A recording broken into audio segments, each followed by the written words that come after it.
जिंदाबाद जिंदाबाद। ये मशीन ने क्या किया? एक सत्यानाश किया, मशीन ने क्या किया? देश का सत्यानाश किया। भारत पर अभी ब्राह्मणों का मुकम्मल कब्जा हो गया है, उससे आजाद करना है। भारत अभी गुलाम है। ईवीएम ने क्या किया? ईवीएम ने क्या किया? मैं संविधान की रक्षा करने के लिए किसी भी कानून को तोड़ने के लिए तैयार हूँ।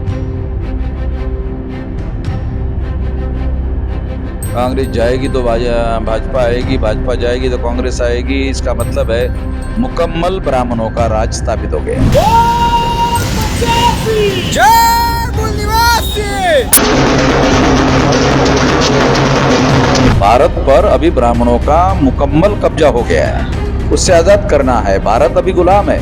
हमारे साथ मौजूद हैं वामन मेश्राम साहब, और इन्होंने अपने बयान से न केवल समग्र राष्ट्र को जोड़ने की कोशिश की है, बल्कि बहुजन जो हमारे समाज के बहुसंख्यक आबादी है उनको लेकर उन्होंने कठोर संकल्प लिया है। ईवीएम की यात्रा उस पड़ाव का एक महत्वपूर्ण हिस्सा है, और देश को, दुनिया को वामन मेश्राम साहब अपने इस क्रांतिकारी संदेश के माध्यम से जो आगाज करना चाह रहे, जो उलगुलान करना चाह रहे हैं, उसका जो क्रांतिकारी संक्षिप्त विवरण है, उस संक्षिप्त विवरण पर हम बात करेंगे इंडस न्यूज 24x7 के साथ। और इस क्रांतिकारी आगाज में वामन मेश्राम साहब संक्षिप्त विवरण के साथ अपनी बात को रखेंगे। ये जो क्रांतिकारी यात्रा इन्होंने प्रारंभ की है, उसका सार क्या है? ईवीएम मशीन भंडाफोड़ परिवर्तन यात्रा है, क्योंकि ईवीएम जो है ये इसके द्वारा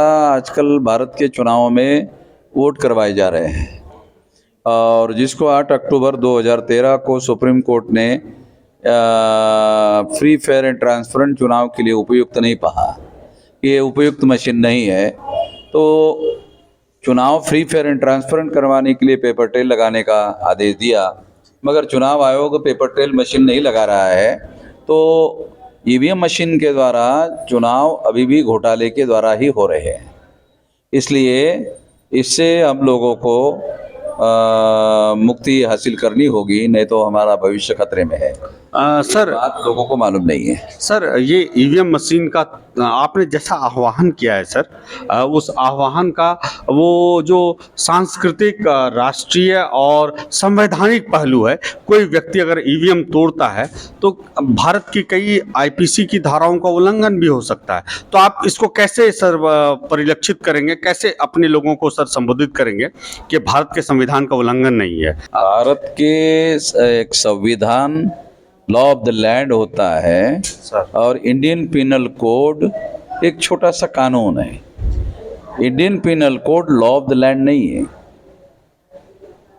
Indian constitution law of the land है, और इंडियन पिनल कोड उसके आधार पर बनाया गया है। मगर चुनाव आयोग भारत के संविधान का उल्लंघन कर रहा है। मैं संविधान की रक्षा करने के लिए किसी भी कानून को तोड़ने के लिए तैयार हूं। हो सकता है कि इससे कानून का उल्लंघन हो सकता है, मगर कानून का उल्लंघन खुद चुनाव आयोग ही कर रहा है। कानून का उल्लंघन नहीं, संविधान का उल्लंघन चुनाव आयोग कर रहा है। तो चुनाव आयोग को संविधान का उल्लंघन नहीं करने दिया जा सकता है, उसको रोकना होगा। अब रोकेंगे, और उसके लिए हमको जेल में जाना पड़े तो हम जाएंगे। सर, बाबा साहब भीमराव अंबेडकर का जो संकल्प था, शिक्षित बनो, संगठित बनो और संघर्ष करो, तो इस यात्रा को सर आप किस रूप में देखते हैं? क्योंकि आप भारत में एक राष्ट्रीय चेहरा हैं सर। ये यात्रा लोगों के जागरण का भी काम करेगा। ये यात्रा बहुत सारे लाखों लोगों को जोड़ने का काम करेगा। इसलिए ये यात्रा संगठित शक्ति निर्माण करने का भी कार्यक्रम है। ये यात्रा बड़े भारत बंद की तैयारी का भी कार्यक्रम है, और आवश्यकता पड़ी तो हम ईवीएम मशीन तोड़ेंगे। हम ये नहीं कह रहे हैं कि तोड़ेंगे, हम कह रहे हैं चुनाव आयोग कानून और संविधान के दायरे में रहकर ईवीएम मशीन में सुधार करे। नहीं करते हैं तो फिर तोड़ेंगे। तो ये सुधारवाद की प्रक्रिया में सर कानूनी अड़चनें भी आएंगी। आपको क्या लगता है कि हमारा जो बहुसंख्यक समाज है देश का, वो बहुसंख्यक समाज इस क्रांति में कानूनी तौर पे किस रूप में खड़ा हो? इस कानूनी प्रक्रियाओं के बारे में आप आम लोगों को क्या कहेंगे? लोगों को इसमें पढ़ने की जरूरत नहीं है। इसमें वकील लोगों का काम है और इसमें बहुत सारे राष्ट्रीय स्तर के वकील लोग भी हमारे साथ जुड़ने के लिए तैयार है, वो इस बात के लिए सहमत है। वामन मेश्राम जी हमारे देश के ऐसे एक चर्चित व्यक्तित्व के रूप में हैं जिनको कोई पहचान की जरूरत नहीं है, लेकिन आज हम जानना चाहेंगे कि वामन मेश्राम साहब का सपना भारत को लेकर के क्या है। सर, आपको भारत को लेकर के कौन सा सपना आपने देखा है? पहली बात तो ये है कि अंग्रेजों के जाने के बाद ब्राह्मणों ने भारत पर कब्जा कर लिया। पहला कब्जा कांग्रेस ने किया, अब कांग्रेस की मदद से बीजेपी ने किया। कांग्रेस जाएगी तो भाजपा आएगी, भाजपा जाएगी तो कांग्रेस आएगी। इसका मतलब है मुकम्मल ब्राह्मणों का राज स्थापित हो गया है। इसको खत्म करना होगा तो भारत आजाद होगा। भारत पर अभी ब्राह्मणों का मुकम्मल कब्जा हो गया है, उससे आजाद करना है। भारत अभी गुलाम है। सर, मैंने बिहार में कई जगहों पर काम किया है और मैं महात्मा बुद्ध की विरासत के संदर्भ में आपसे बात करना चाहूँगा।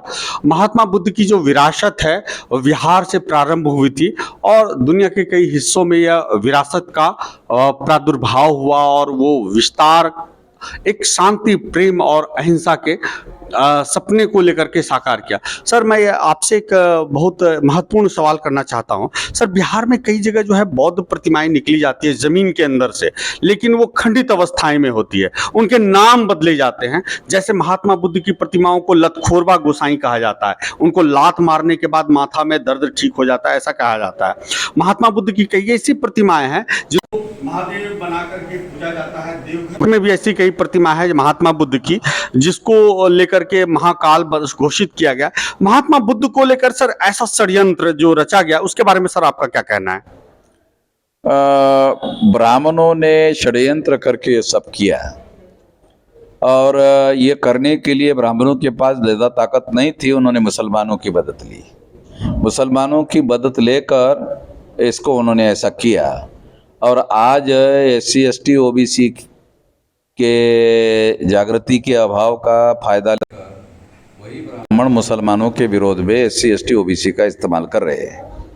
दूसरी महत्वपूर्ण बात रही बुद्ध के विरासत की, तो बाबा साहब अम्बेडकर ने 14 अक्टूबर 1956 को बुद्ध को जो खदेड़ने का काम ब्राह्मणों ने किया था उसको दोबारा प्रस्तापित किया है। बुद्धिस्ट इंटरनेशनल नेटवर्क बुद्धिस्ट लोगों का एक संगठन है, उसके द्वारा आने वाले 3 साल में 6000 तहसीलों में उसकी शाखाएं तैयार हो जाएगी। तो एक विशाल संगठन बुद्धिस्ट लोगों का भी खड़ा हो जाएगा और ऐसा होने से बुद्ध का जागरण जो बुद्ध के समय में होता था उससे बड़ा होगा। सर, मेरा एक और छोटा सा महत्वपूर्ण बात, बुद्ध का बड़ा संदेश अहिंसा नहीं है। बुद्ध का सबसे बड़ा संदेश है समाज की पुनर्रचना, समता, स्वतंत्रता, बंधुता और न्याय पर आधारित समाज और राष्ट्र का निर्माण करने में है।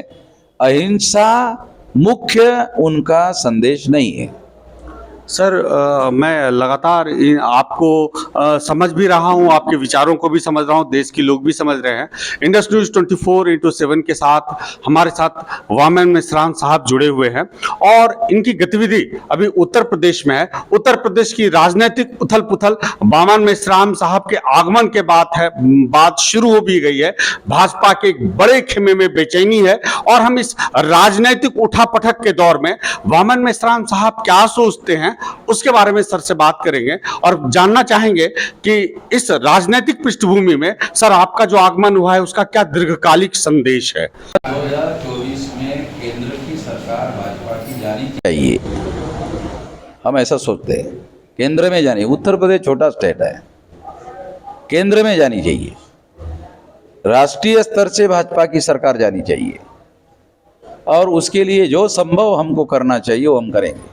सर, देश में जो जितनी महंगाई बढ़ी है और उसका जो बड़ा मसला बनता है एक आम आदमी बनता है सर, और महंगाई एक कोई बड़ा मसला नहीं बना, बेरोजगारी कोई बड़ा मसला नहीं बना और आज देश में धर्मांधता की जो है एक लंबी लकीर खींची जा रही है। सर, धर्मांधता, महंगाई और बेरोजगारी, इस पर सर एक वामन मेश्राम साहब क्या सोचते हैं? मैं ऐसा मानता हूं कि भारत के पहले नंबर की समस्या महंगाई और बेरोजगारी नहीं है।